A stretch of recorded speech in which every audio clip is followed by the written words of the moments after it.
Hello and welcome to a new series of Mock the Week. I'm Dara O Briain and joining me this week are Andy Parsons, Frank Skinner and Russell Howard, Frankie Boyle, Hugh Dennis and Gina Yashere.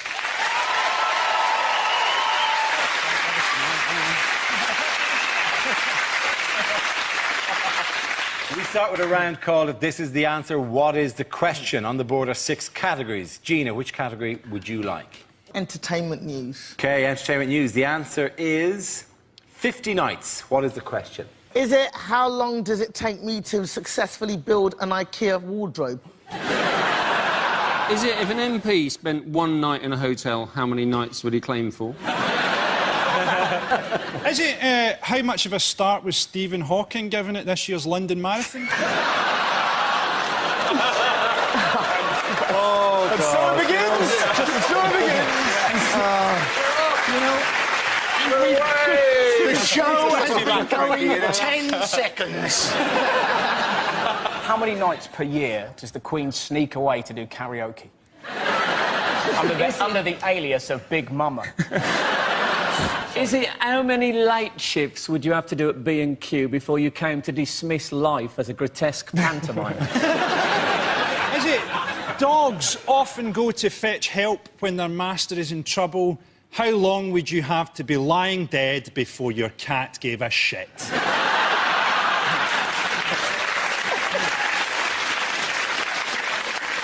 How long has Jackie Smith's husband been sleeping in the conservatory? Is it how long would it take Nick Park to film a Wallace and Gromit porno? Is it... I like that, only working at night. How long did it take Lady Gaga to perfect tucking her penis between her legs?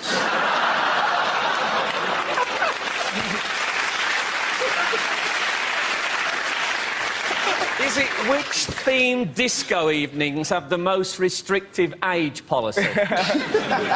50 nights. No? Is it?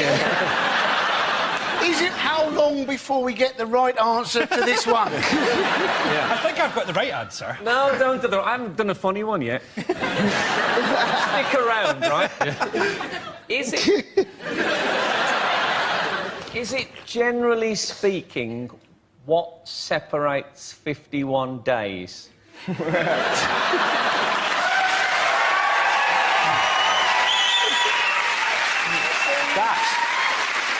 see, you don't have to be rude.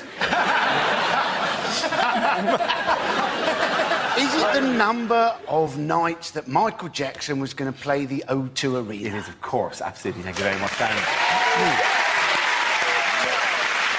The question I was looking for was, how many nights was Michael Jackson due to perform at London's O2 Arena before his recent death? This is the news of the King of Pop. The news of the King... You have heard this, I presume, somewhere. This is the news of the King of Pop. Michael Jackson is dead. The 50-year-old star died suddenly following a cardiac arrest and was just weeks away from his This Is It tour in London. His death has left millions of fans in mourning. One devastated fan said, "I was at Disneyland when I heard he died. I didn't want to believe it. It was only when Mickey Mouse confirmed it to me that I accepted it." You know how in the future everyone will say, "Oh, do you remember where you were when Michael Jackson died?" Almost everybody will be able to answer, "I was texting a joke about Michael Jackson." Even the doctor that was announcing that he died had a look across his face like, "I've got one." He touched millions of fans. People are going to love this. There was a bloke on the radio, I was listening on 5 Live or something, he said, brilliant, he said, "I'm really glad that he didn't do those 50 nights at the O2 because I think they would have killed him." People reacted to his death very differently, didn't they? Yeah. I mean, like Jermaine Jackson was on the news saying that he wished that he'd died instead. Do you see that? Yeah. And I reacted differently. I wished that he'd died as well.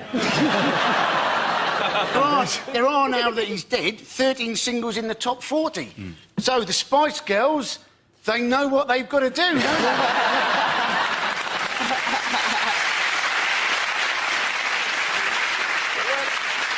When they found him, they said that he was face down on the floor next to the bed. And they didn't call an ambulance for 50 minutes because they just thought he was looking for the other glove. It can't have been easy, though, for them to actually work out he was ill, can it? Because let's face it, he's been looking pale for 20 years. Yeah, but come on. I genuinely think the symptoms of a massive cardiac arrest are more than you're looking a bit pale there. You seem to forget. We're forgetting, though, that the guy was a genius. Like, he wrote some of the best records of our generation. Thriller is still the best-selling album I think you'll of all find time. Glenn Miller wrote some of the best records of my generation. Okay, of my generation. But no, the guy was a genius. I mean, what black man can produce 3 white kids? It's amazing. Frankie's got a better chance of being their dad than Michael. You're right, though, Jim. If that is the case, they're in real trouble. Yeah. A choice between Michael and Frankie. Sorry, kids, a bit of a change of location for you. You're going to live with Uncle Frankie now. What, after staying with Michael Jackson? It's all got to be up from there, hasn't it? Do you know the weirdest thing about Michael Jackson? I didn't even know this. He was a Jehovah's Witness. That's like the least weird thing about him. I bet when he went to the Jehovah's Witness meetings, they pretended not to be in. Michael, turn the telly down. Although he did look like someone who wouldn't have a blood transfusion, didn't he? I think people generally, because they loved his music so much, they were willing to forgive him what he got up to in his private life. So there's a lesson in there, isn't there? For Gary Glitter, write better songs. But the memorial had a huge number of stars. You know, Stevie Wonder, Mariah Carey, Lionel Richie. Oh, yeah, and the kid from Britain's Got Talent. I love it. They gave Stevie Wonder a seat in the front row. Wait, you got to wait 10 minutes for him to walk all the way from the back of the theatre. Next up, Stevie Wonder. Come on, Stevie, we have a little day here, right? Stevie's like, I'll be with you in a minute! Weaving his way, like in the middle of the row. Sorry, excuse me, sorry, I'm on now. You know that they said they'd had thousands of volunteers to be pallbearers at Michael Jackson's funeral? I bet they did. Where were they when Barry White died? One of the best stories about this, I don't know if you read this, was that Bubbles has been banned from the funeral because he's too violent. That's a fantastic story, isn't it? But surely Michael Jackson's dad's going, who beat him up for 20 years, and yet a monkey who likes to throw his poo around a bit much. But they didn't even tell him because they didn't want to upset him. He's a monkey! As if he sat there going, no. You see, banana! Num, num, num. When did we start telling pets? Somebody must have made the decision, oh, Michael's dead, somebody better tell the tigers. Do you reckon they'll do that with David Blunkett? If he pegs it, someone better tell his dog. He's gone, David. No! I think the dog will sense the dead weight on the lead.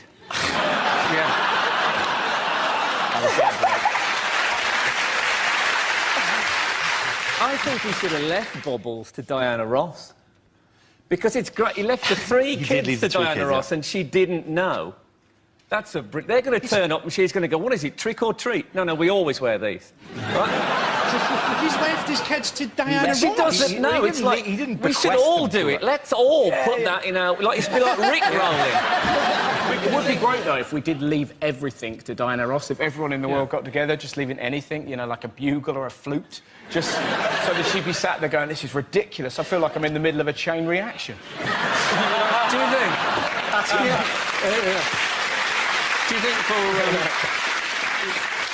Do you think for parenting, if they're misbehaving, you should just go, stop, in the name of love? When I was actually, seriously, when I was like, I suppose when I was about 8 or 9, I was a massive Michael Jackson fan, and I wish I'd known at the time that I was his type. You know the conspiracy theory at the minute? There's a conspiracy theory already that Michael Jackson faked his own death. If he faked his death, where could he go in the world that he would blend in? Does Cornwall even have a police force? Isn't it odd that Michael Jackson's dancing deteriorated as he got whiter and whiter? At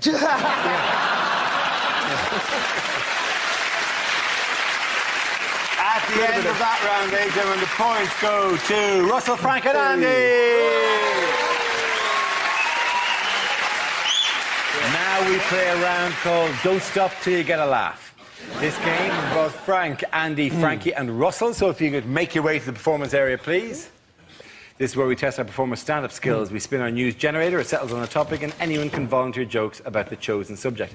The winners are the people I judge who produce the funniest stuff, OK? Here we go. Let's spin the wheel. First topic is parenting. Who wants to come in on that? Andy Parsons. Getting quick. You may have seen that there was a woman gave birth recently who was 72 years old. That's not right, is it? You don't want to be a kid struggling to walk to find out your mum's in exactly the same state. But in this country, it's been more, isn't it? The young people who've been giving birth. Alfie Patton, supposedly a dad at 13 years old. And then they were saying, oh, no, he's not the dad, some people. I don't know what's going to happen to Alfie now. Maybe he's going to have to join Fathers for Justice. Hey? He's probably got a superhero costume, hasn't he? How you doing, Andy? OK, let's spin the wheel again. Subject is history. Who wants to come in on that? Frank. Let's do it. Yes, history. I think it's important not to trust history. Don't take things for granted. I watched that film, The Elephant Man, recently, and it suddenly struck me after all these years that the Elephant Man doesn't actually look like an elephant. He doesn't. The Elephant Man doesn't look like an elephant. If anything, he looks like fresh ginger. Now, obviously, if you're putting up posters trying to sell a freak show, you can't say, coming soon, the Ginger Man. Or people are going to think, OK, they're not the best-looking people in the world, but I'm not paying to see one. Now, you can edit history now, right? They've brought it... Scientists have found out which part of the brain contains your bad memories, and they have developed a drug, you must have read about this, that can actually erase bad memories. It's what Ronnie Wood's 20-year-old girlfriend calls the morning after pill. Thank you very much, Frank.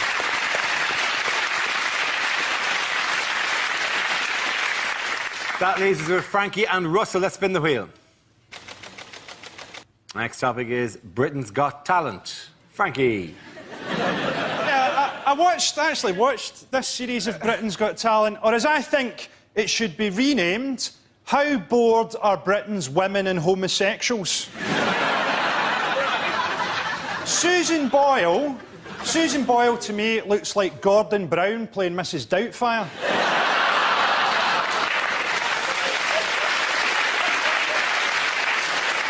She was on Oprah Winfrey in America, and they subtitled her.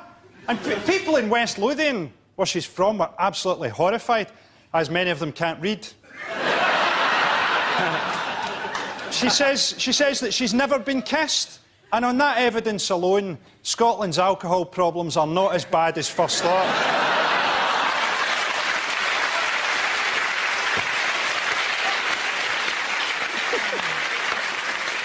OK, let's see what Russell's been left with. Let's spin the wheel. OK, the topic is human behaviour. Some things you can't help doing. Do you find this? Like, if you get a cold can of Diet Coke, it's not enough for you to go, that is freezing. You have to find somebody you love and put it on their face. You can't... You don't do that with any other food. This soup's boiling in your eyes, but... For some reason, you become a fizzy torch. All right, Mum, Fanta, to the knee! We're all fairly peculiar. Sometimes you think weird thoughts. I was in Tesco the other day. I was offered a bag for life, and I found myself going, I can't commit to that. You know? I don't know what bags are going to be like in the future. I feel like a tool if I got a plastic one in 2024. People go, I've got a new bag, it packs itself and speaks Spanish. Piece of shit! What can you do? I can suffocate a child. That's all you're good for. He can speak Spanish, I can hurt your hands on long journeys. Well done, Russell. Points there go to Andy and Russell.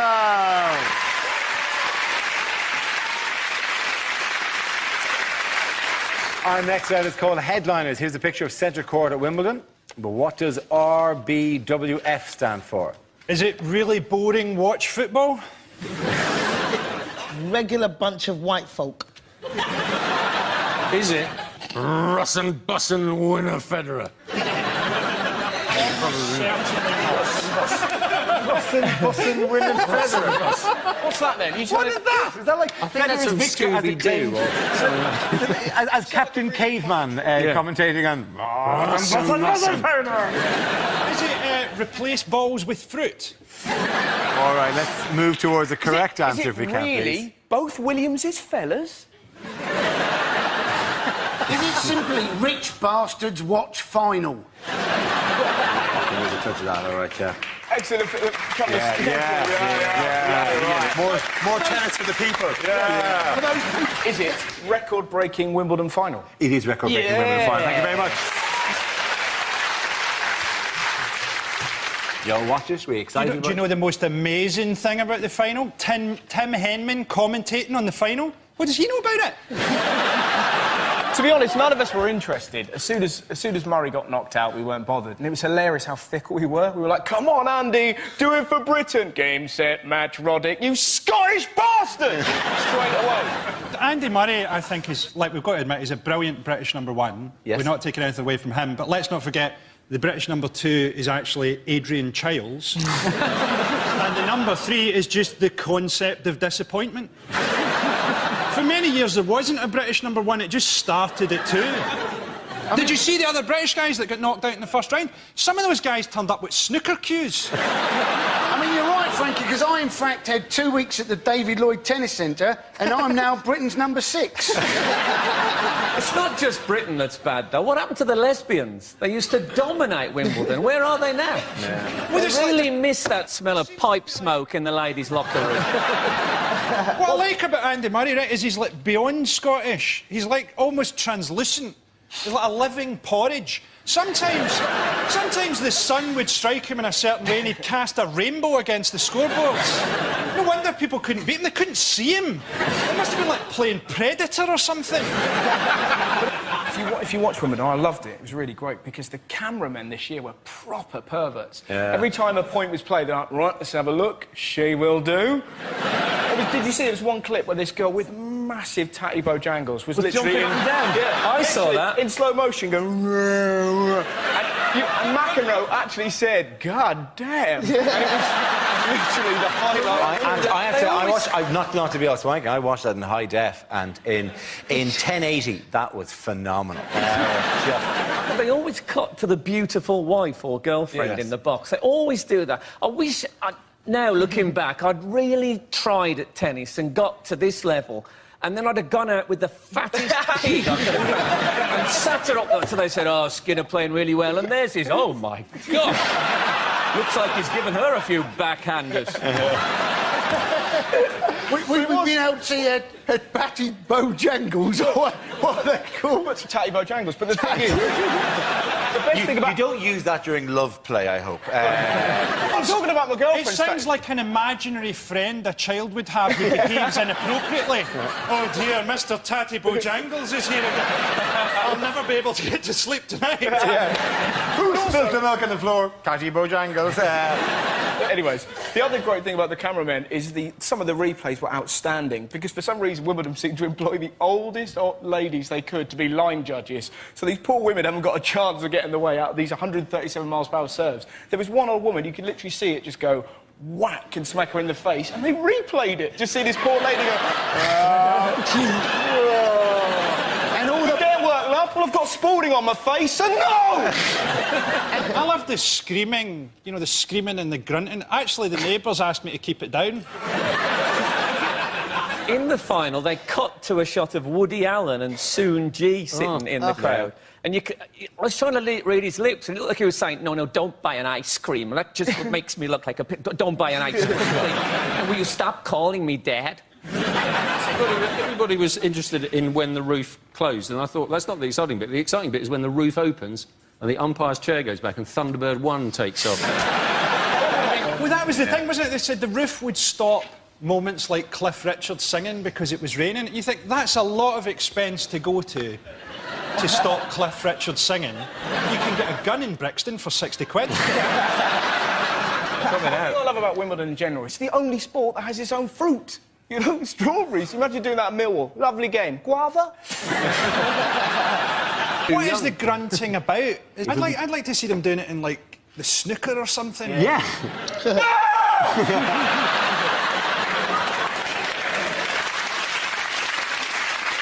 Why were royal finances in the news this week? Because the Queen blew all her money on a horse called Thug Hunter. The Queen is at the centre of an expenses scandal, isn't she? Because she's been claiming Balmoral as her main residence and claiming the council tax back on Buckingham Palace. She's still got... apparently she lost 6 million last year, had to spend 6 million, but she's still got 240 million in the bank.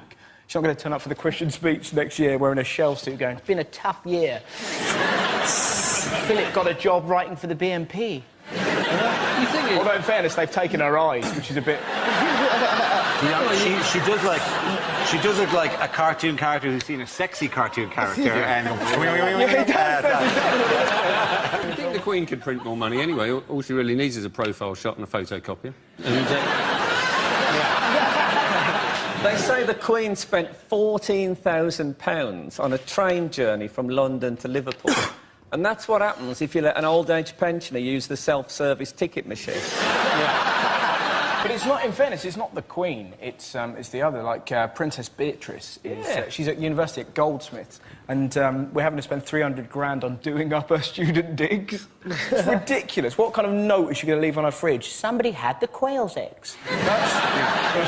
She would normally have 300 grand getting her flat done up so she can go and study the history of ideas. I've got an idea for you, Beatrice. Get your fat arse down to B&Q.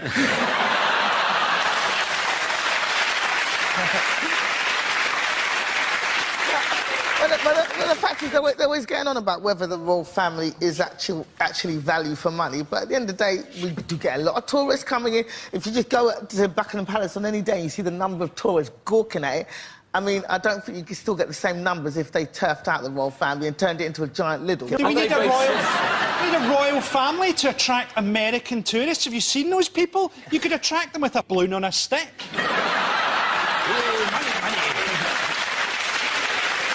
I don't know about turning it into a big Lidl, but I think people would come from far and wide if the Queen was forced to work at Lidl. Oh, you can imagine going up to the Queen and go, yeah, what, 4 packets of already broken biscuits, yeah?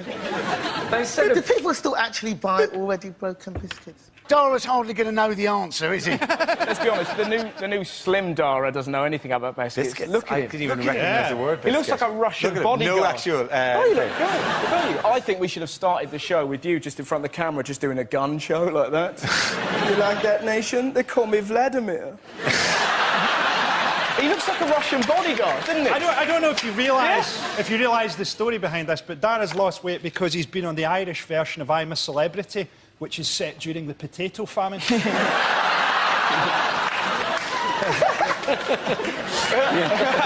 How much weight have you lost, actually? Who, me? Since I've been on here about 2 stone. I'm not Colleen Nolan. This isn't Loose Women. I'm not discussing weight loss on the show. You know? At the end of that round, the points go to Frankie, Hugh and Gina. Now we come to our final quickfire round called Scenes We'd Like to See. This is for everyone, so if you can all make your way over to the performance area, please. I caught ideas for scenarios we'd love to see, and the performers come in with their suggestions. Right, here we go. The first subject is things you wouldn't hear from a weather forecaster. The Met Office have issued a weather warning. They've told the weather not to do that again, or there'll be trouble. Temperatures could rise to 31 degrees. Shit, I've left my baby in the car!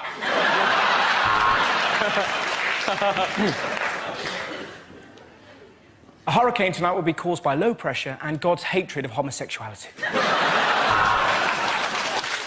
A huge depression over Scotland, and now the weather. And finally, a warning to hay fever sufferers. Don't come sneezing near me or I'll rip your face off. So, here's the summary. Monday shite, Tuesday shite, Wednesday shite, Thursday bollocks.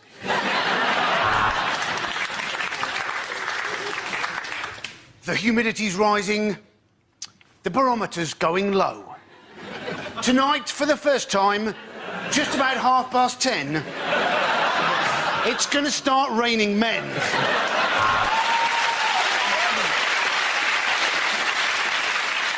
The outlook's bright for the weekend. I've got 3 grams of coke in my pocket and my wife's on holiday. Well, let's go to Carol on the roof of Television Centre. She's not meant to be there. She's just a bit depressed.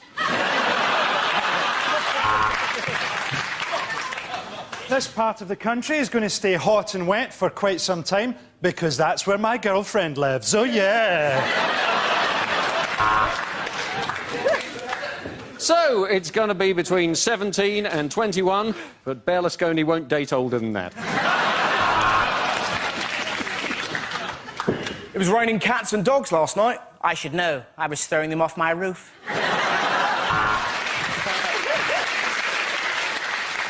What are you watching me for? Look out the fucking window. It's going to be cloudier tonight. I love those German birds. What do you care what the weather's going to be like? You look shit in all your clothes. The next topic is deleted lines from Star Trek. Kirk to Enterprise. OK, how about if I stand over here?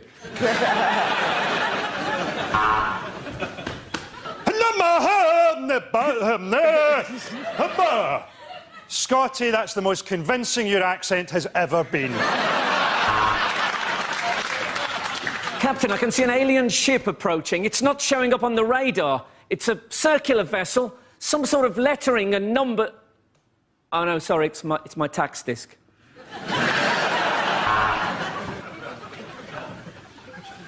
I have no emotion. My mother was a Vulcan. My father was Gordon Brown. All right, which one of you ate my Scotch egg? This is the Federation of Gay Planets. Open your docking bay and prepare to be boarded. Tell you what, Spock, your towel is a lot softer than mine. Captain's log. Just seen some aliens. OMG. WTF. LOL. Smiley face.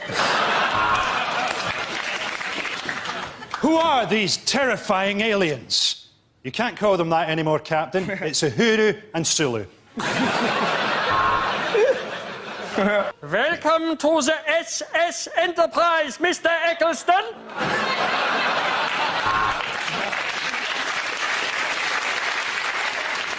Now, which one of you put your red top in the washing with all the yellow ones? There's going to be some changes around here. They call me Captain Tatty Bojangles. What's wrong, Captain Picard? What's wrong? I'm a serious Shakespearean actor, and I'm talking to the ambassador of the fucking worm people! At the end of that round, the points go to Russell, Frank and Andy!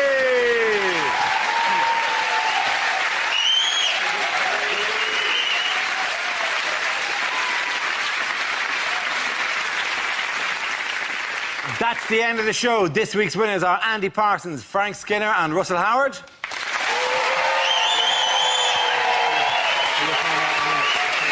Commiserations to Frankie Boyd, Hugh Dennis and Jeannie Asheray. Thank you for watching. I'm Dara O Briain. Good night.